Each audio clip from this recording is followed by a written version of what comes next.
Hello mga mamshi! Ang lulutuin pala natin now is pinagoongan na manok sa gata. At ayun na nga, nauna nating iprito yung talong. Next naman ay yung manok. Dapat nasa mahinang apoy. Don't judge me mga mamshi ha, this is my first time. At pinanood ko lang siya sa YouTube because I'm craving. Comment below nga kayo if meron pang ibang paraan ng pagluluto nito. Balik tayo sa ating pagluluto. Ayan na nga, nabaliktad ko na siya. At ayan na nga, muntik pang masunog dahil may ginagawa din ako. At dahil tinamad na ako, diyan na rin tayo magigisa ng sibuyas at bawang.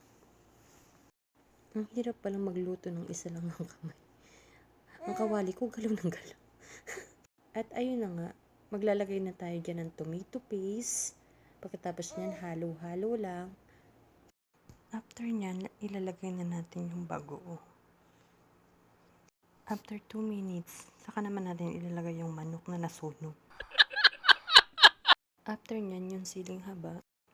And then, yung gata. Ginamit ko lang isang lata ng coconut milk. After 2 minutes, ilalagay ko na yung pinirito nating talong. Hindi na nga pala ako naglagay dyan ng asin. Dahil meron na tayong bagoong, okay na sa akin yun. Maglalagay na lang tayo ng sekretong pampalansa. Depende sa'yo kung ano ang prepare mo. After 3 minutes, okay na yan. Luto na. Hindi ko alam kung binagoongan ba to o adobo. Parang adobo. But alhamdulillah, meron tayong makakain. Kain tayo mga mamshi. Sabayan niyo ako.